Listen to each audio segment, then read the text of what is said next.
방영된 황금가면 43화에서는 수연이 진우에게 서준이의 양육권을 넘겨받으려는 사실을 알게 되는 차화영의 모습을 볼 수 있었는데요. 수연의 앞에서 양육권 서류를 찢어버리며 진우에게 양육권을 넘긴다면 호적에서 파버리겠다는 말을 남긴 차화영이었죠. 이후 고미숙의 집으로 향하게 된 진우와 유라 그리고 진아의 모습을 볼 수 있었는데요. 그곳에는 동아와 수연도 함께 있었죠. 그렇게 수연의 요리를 먹으며 기뻐하는 진우의 모습이 나왔고 그 모습을 보며 탐탁치 않아 하는 동아의 모습을 볼 수 있었는데요. 진우에게 와인을 따라주러 가던 수연이 일부러 진우의 옷에 와인을 흘리게 되고 고미숙은 고대철의 옷을 진우에게 주라고 말합니다. 이후 유라를 데리고 고미숙이 나가버리고 진우에게 옷을 갖다 준 수연의 모습을 볼 수 있었는데요. 진우가 옷을 갈아입고 있었고 수연이 진우의 단추를 채워주는 모습을 본 유라가 화를 내는 모습도 함께 볼 수 있었죠. 그렇게 진우와 유라가 다툰 이후 돌아갔고 동아는 수연을 데려다 주려 했지만 술에 취한 진아 때문에 데려다 주지 못했는데요. 이후 진아를 고미숙의 방으로 데려간 동아는 고미숙에게 더 이상 수연을 고미숙의 복수에 이용하지 말라는 말을 하는 모습을 보여주었죠.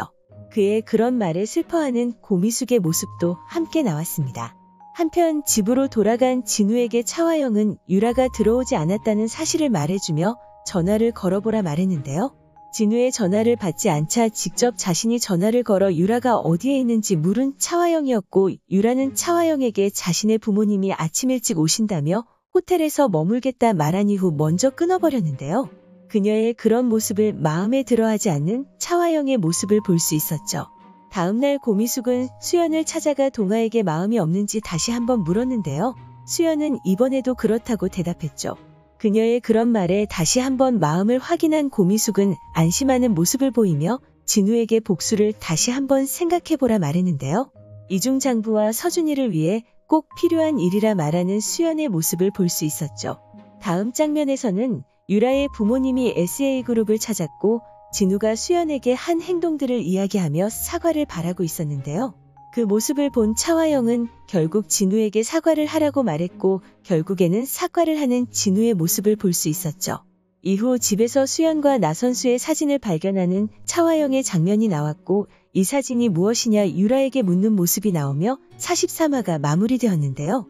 예고에서는 수연이 마음이 없다는 사실을 말하는 고미숙의 대사가 나왔고 수연은 동아에게 혼자 사냐고 물었는데요.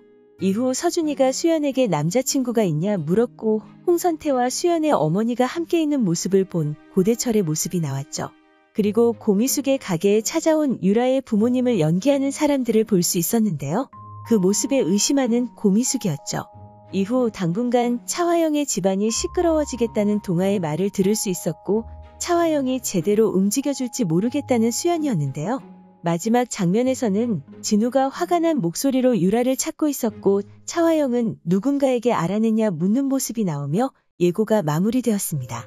그렇게 결국 차화영도 유라의 정체를 의심하는 것으로 보이는데요. 고미숙으로 인해 유라의 정체에 대해 알게 되는 모습이 나올 것이라 생각됩니다. 텍스트 예고에서도 차화영은 유라가 의심스러워진다는 사실을 확인할 수 있었는데요. 고미숙이 차화영을 찾아가 유라의 부모님이 의심스럽다는 사실을 알리게 되고 그로 인해 유라를 의심하는 차화영의 모습이 나올 것이라 생각되죠.